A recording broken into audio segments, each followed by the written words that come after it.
আসসালামু আলাইকুম। স্বাগত জানাই আরেকটি নতুন ভিডিওতে। আজকের ভিডিওতে শেয়ার করব বাংলাদেশের উত্তর পূর্বাঞ্চলে বয়ে চলা ছোট্ট একটি নদী মহারশির আদ্যপ্রান্ত।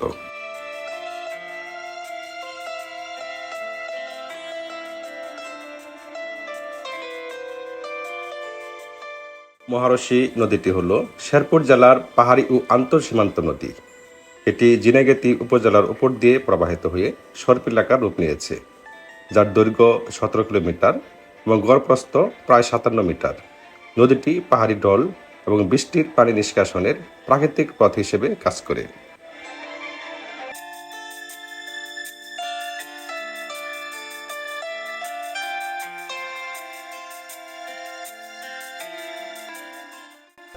নদীর তীরবর্তী এলাকার মানুষের জীবন, জীবিকা ও অর্থনীতি অনেকটাই এই নদীর উপর নির্ভরশীল। স্থানীয় জনগোষ্ঠীর গৃহস্থালির ব্যবহার্য পানির বেশিরভাগই যোগান দেয় এই নদী। মৎস্য সম্পদের বড় উৎস হিসেবে স্থানীয় মানুষের যেমন প্রাণীজ আমিষের চাহিদা মেটায়, তেমনি মৎস্য আহরণের সাথে সংশ্লিষ্ট থেকে অনেকের অর্থনৈতিক চাহিদাও পূরণ হচ্ছে। তাছাড়া নদীর তীরবর্তী এবং আশেপাশের পরিবেশ ও জীববৈচিত্র্য রক্ষায় গুরুত্বপূর্ণ ভূমিকা রাখছে।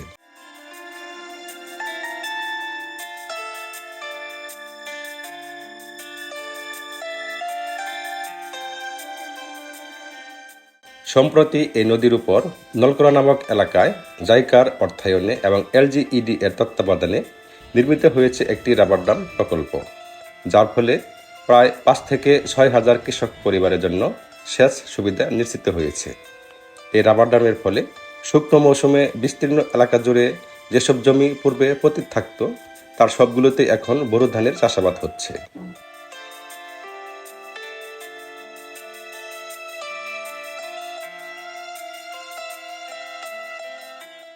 শুষ্ক মৌসুমে নদীর পানি ধরে রেখে কৃষিকাজে সেচ নিশ্চিত করার ফলে আমন ও বোরো ধানের উৎপাদন বৃদ্ধি পেয়েছে বহুগুণ, যা স্থানীয় কৃষিতে ব্যাপক পরিবর্তন এনেছে।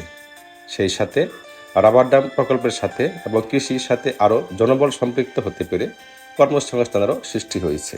সাথে সাথে স্থানীয় কৃষকের দুঃখ দুর্দশা লাঘব হয়ে সংসারে এসেছে সচ্ছলতা এবং স্থানীয় মানুষের জীবনযাত্রার মানও বৃদ্ধি পেয়েছে অনেক গুণ।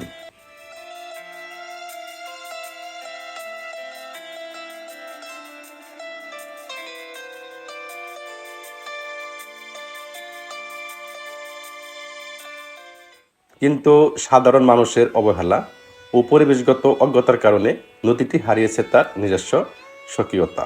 সঠিক রক্ষণাবেক্ষণের অভাবে নদীর গভীরতা কমে পানি প্রবাহ বাধাগ্রস্ত হচ্ছে। 17 কিলোমিটার দীর্ঘ এই নদীটি নাব্যতা হারিয়ে পরিণত হতে চলেছে এক সরু খালে। নদীটি পলি জমে ভরাট হয়ে যাওয়ায় তার সাধারণ ধারণ ক্ষমতা হারিয়ে ফেলেছে, ফলে সামান্য অতিরিক্ত পানি পেলেই বন্যা পরিস্থিতি সৃষ্টি হয়।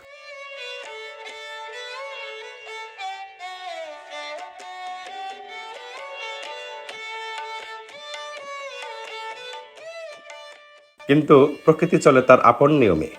প্রকৃতির অফুরন্ত নিয়ামক যখন গুরুত্ব হারায় সাধারণ আত্মকেন্দ্রিক চিন্তাভাবনার কাছে, যখন প্রকৃতি আপন নিয়মে চলতে গিয়ে বাধাগ্রস্ত হয়, তখনই বাধে বিপত্তি। তাই সাম্প্রতিক বছরগুলোতে এই নদী তীরবর্তী এলাকার মানুষের জন্য কাল হয়ে দাঁড়িয়েছে এই মহারশি নদী। ভারতের মেঘালয় ও আসাম থেকে নেমে আসা পাহাড়ি ঢলের ফলে এই নদীর পানি দ্রুত বৃদ্ধি পায়। নদীটির অববাহিকায় স্থায়ী বেড়িবাঁধ না থাকায় স্থানীয় বাসিন্দাদের জন্য এটি প্রতি বছরই বিপদের কারণ হয়ে দাঁড়ায়।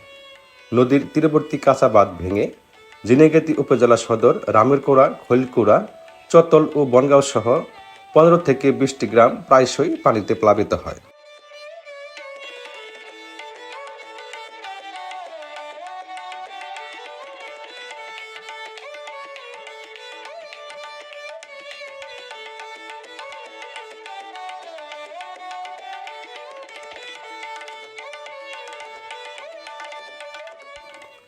অস্থায়ী বেড়িবাঁধ ভেঙে তীব্র গতিতে পানি প্রবেশ করায় ঝিনাইগাতী সদর বাজারের শত শত দোকানপাট বন্যার পানির নিচে তলিয়ে যায়, যার ফলে ব্যবসায়ীদের মালামাল, দোকানের অবকাঠামো নষ্ট হয়ে বিপুল আর্থিক ক্ষতি হয়।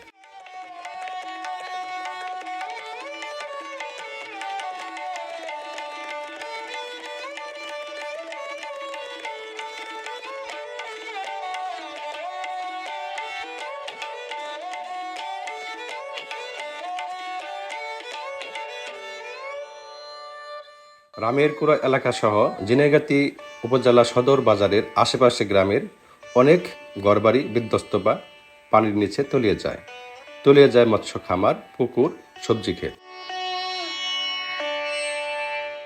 প্রবল পাহাড়ি ঢলে শত শত হেক্টর রূপা আমন ও বোরো ধানের ক্ষেত পানির নিচে তলিয়ে যায়। ফলে ধান পচে গিয়ে বা নষ্ট হয়ে কৃষকের কোটি কোটি টাকার ক্ষতি হয়।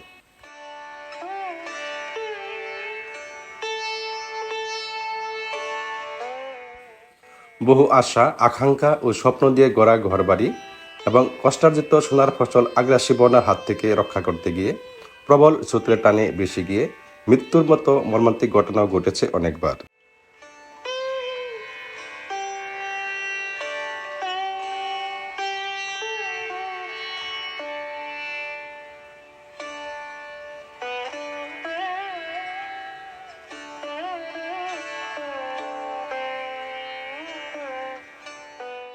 একটা সময় বন্যা শেষ হয়, পানি নেমে যায়, বন্যা শেষ হলেও ধ্বংসচিহ্ন রয়ে যায়।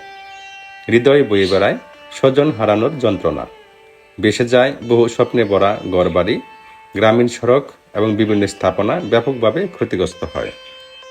আকস্মিক বন্যায় সহায় সম্বল হারিয়ে চরম আর্থিক অনিশ্চয়তা ও বিষণ্ণতায় ভুগে থাকেন। আমি চেষ্টা করতেছি, আশা করি ইনশাল্লাহ ভালো কিছু আপনাদের জন্য করে দিতে পারবো। আমার নিজের সামর্থ্য নাই। এ সময় স্থানীয় প্রশাসন ও বিভিন্ন স্বেচ্ছাসেবী সংগঠন সহায়তার হাত বাড়িয়ে দেয়, কিন্তু কেউ এভাবে কারো ওপর নির্ভরশীল হয়ে বাঁচতে চায় না। স্থানীয় মানুষের দাবি এর একটি স্থায়ী সমাধান। তাদের দাবি, কাঁচা বেড়িবাঁধের জায়গায় স্থায়ীভাবে পাকা বেড়িবাঁধ নির্মাণ করা হোক, নদীটি খনন করে এর নাব্যতা ফিরিয়ে দেওয়া হোক এবং নদীর স্বাভাবিক গতি ফিরিয়ে দিতে পানি প্রবাহে বাধা সৃষ্টিকারী অবৈধ স্থাপনা উচ্ছেদ করা হোক। বিদায় নিচ্ছি আজকের ভিডিও থেকে। কথা হবে অন্য কোনো ভিডিওতে। মহারশী অববাহিকায় বসবাসকারী সকল মানুষের জীবন নিরাপদ হোক, এই প্রত্যাশায় শেষ করছি। ধন্যবাদ সবাইকে।